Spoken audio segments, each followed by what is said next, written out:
Hi friends, this is DP and you are watching MP Study Point. इस वक्त हम बात करने वाले हैं नेपाल के एक ऐसे एयरपोर्ट प्रोजेक्ट के बारे में जो कि अगर बन जाए तो एशिया का सबसे बड़ा एयरपोर्ट हो सकता है नेपाल के अंदर। और वो शुरू भी हो गया था, लेकिन इसके बावजूद वो रुक गया। और अभी यहाँ पे दोबारा से सरकार ने उसके ऊपर काम करने के लिए एक मीटिंग बिठाई है और जल्द उस पर काम करने की बातचीत भी की जा रही है। दोस्तों, अगर ये काम शुरू हो जाता है तो ये लगभग यहाँ पे ऐसा सोच के चल सकते हैं कि 5-6 साल का प्रोजेक्ट लंबा चलने वाला है।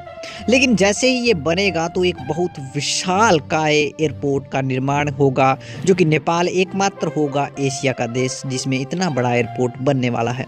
कौन सा ये एयरपोर्ट है, किन कारणों से ये बंद हो गया और अब दोबारा से क्यों इसे नेपाल लॉन्च करना चाहता है, इन सभी प्रश्नों के जवाब इस वीडियो के अंदर हम आपको देंगे। तो वीडियो के अंत तक बने रहिए और अगर आप चैनल पे नए हो तो चैनल को सब्सक्राइब करके बेल आइकन दबा लीजिए ताकि आपको अगला अपडेट भी सबसे पहले मिल सके। चलिए वीडियो शुरू करते हैं।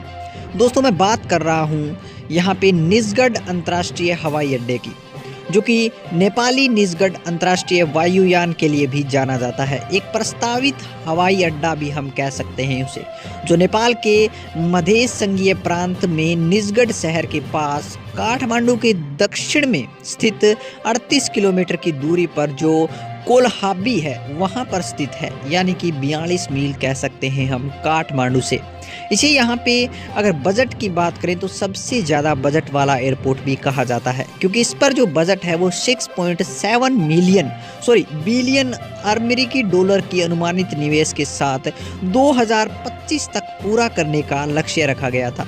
और यदि निर्माण किया जाता है तो यह दक्षिण एशिया का सबसे बड़ा हवाई अड्डा और भूमि और क्षेत्र के मामले में अगर बात किया जाए तो दुनिया का सबसे चौथा बड़ा हवाई अड्डा बनने वाला है। हवाई अड्डे का उद्देश्य है यहाँ पे कि काठमांडू में जो त्रिभुवन अंतर्राष्ट्रीय हवाई अड्डा है, जो जिसे हम TIA कहते हैं, में अपेक्षित क्षमताओं प्रतिबंधों को दूर करना और इस हवाई अड्डे के अंदर उसे एक्सचेंज करना, ऐसा कह सकते हैं। काठमांडू तराई एक्सप्रेस का भी निर्माण यहाँ पे नेपाली सेना जो कि प्रस्तावित किया गया था और बना रहा है, वो भी इसी हवाई अड्डे के लिए बनाया जा रहा है ताकि काठमांडू को इस हवाई अड्डे से जोड़ा जा सके और एक नई यहाँ पे विकास की लहर दिखाई जा सके।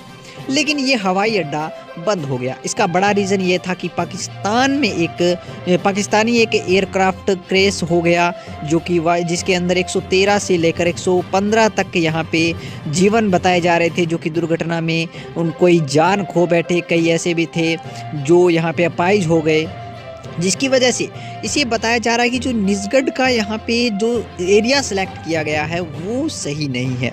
यानी कि इस एरिया के अंदर तूफान या फिर हम कह सकते हैं ज़्यादा शीतलहर, इस प्रकार की कंडीशन बनी रहती है, जिसके कारण इसको सेफ लैंडिंग में काफ़ी ज़्यादा दिक्कत आती है। इस वजह से भी ये कंट्रोवर्शियल है कि इसे नहीं बनाया जाए और नेपाल की सरकार ने भी इसे इसी कारणों से बंद कर दिया, क्योंकि जो विकास बैंक है उन्होंने भी इस पर प्रतिबंध लगा दिया था।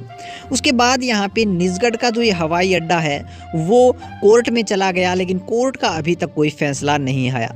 लेकिन नेपाल सरकार ने अभी यहाँ पे दोबारा से इस पर रिपोर्ट जाहिर की है कि हम इसे बनाना शुरू करेंगे, क्योंकि ये जो हवाई अड्डा है उसमें कुछ हद तक काम कर दिया गया था, यानी कि मिलियंस ऑफ रुपीज़ नेपाल ने इस पर इन्वेस्ट कर दिए थे और वो इन्वेस्ट अब वेस्ट के तौर पर देखने को मिल रहा है नेपाल के लिए। इसका बड़ा कारण ये भी बताया जा रहा है, क्योंकि अगर ये हवाई अड्डा नहीं बनता है तो यहाँ पे कोई काम की बात नहीं रह जाएगी, जितना यहाँ पे वर्क हुआ है वो, और सब कुछ वेस्ट चला जाएगा, जो कि नेपाल बिल्कुल नहीं चाहेगा।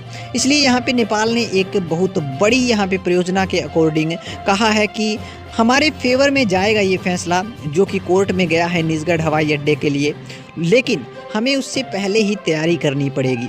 इसके साथ साथ यहाँ पे पर्यटन विभाग जो कि नेपाल का है, उन्होंने भी इसी के राय में कहा है कि हमें इसके लिए जो संभावित परिणाम राशि है वो एक साथ नहीं जुटा सकते, हमें बाहरी मदद भी नहीं दे सकता कोई, क्योंकि इस पर आपत्ति जताई जा रही है, लेकिन हम इसका काम शुरू कर सकते हैं। लेकिन इसमें भी नेपाली सरकार की ज़रूरत पड़ेगी।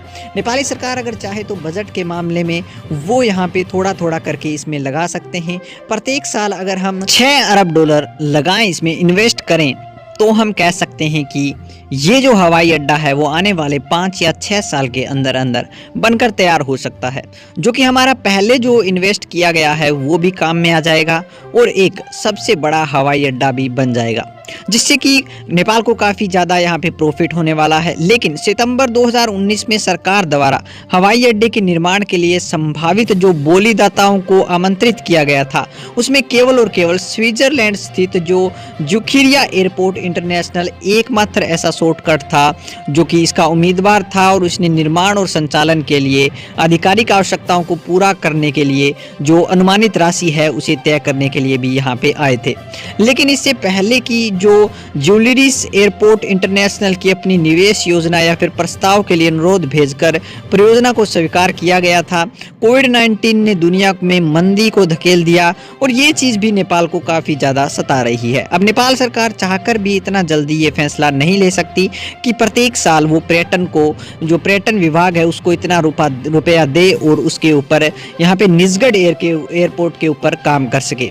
लेकिन इसके साथ साथ एक बहुत बड़ी प्रॉब्लम ये भी क्रिएट होती है कि अगर इस एयरपोर्ट को नहीं बनाया गया तो नेपाल को दो नुकसान होंगे।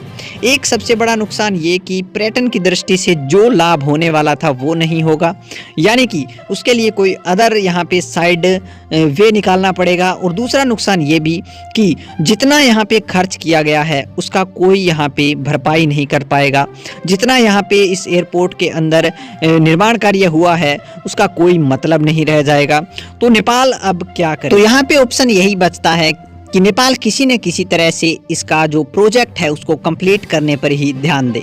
यानी कि हम कह सकते हैं कि जो यहाँ पे बजट जारी होता है उसमें निजगढ़ को भी शामिल किया जाए, इस निजगढ़ एयरपोर्ट के जो विकास कार्य हैं उनको भी शामिल किया जाए और कुछ न कुछ बजट यहाँ पे दिया जाए ताकि जो वर्क है वो कंटिन्यूसली चलता रहे।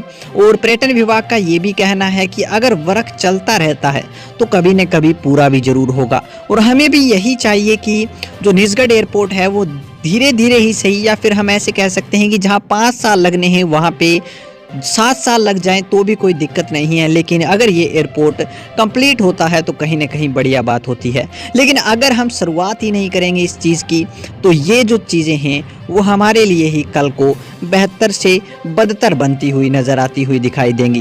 दोस्तों, यहाँ पे नेपाल सरकार और पर्यटन विभाग दोनों का फैसला बहुत अहम है। वहीं पे नेपाल सरकार ने भी इसमें सहमति जताई है। तो हम भी आशा करते हैं कि जल्द ही इसका काम दोबारा से शुरू होगा और नेपाल वह देश बन जाएगा जो कि दक्षिण एशिया में सबसे बड़ा हवाई अड्डा रखता है और दुनिया का अगर बात करें तो क्षेत्रफल की दृष्टि से चौथा सबसे हवाई अड्डा रखने वाला देश हो जाएगा। दोस्तों, आपकी क्या राय है इसके बारे में? अपने विचार कमेंट सेक्शन में जरूर लिखिए। चलिए आज के लिए इतना रखते हैं, आगे कोई नया अपडेट मिलता है फिर आपके सामने हाजिर होंगे। तो वीडियो को लाइक कीजिए, शेयर कीजिए और अगर आप चैनल पर नए हों तो चैनल को सब्सक्राइब करके बेल आइकन दबा लीजिए ताकि आपको कल अपडेट भी सबसे पहले मिल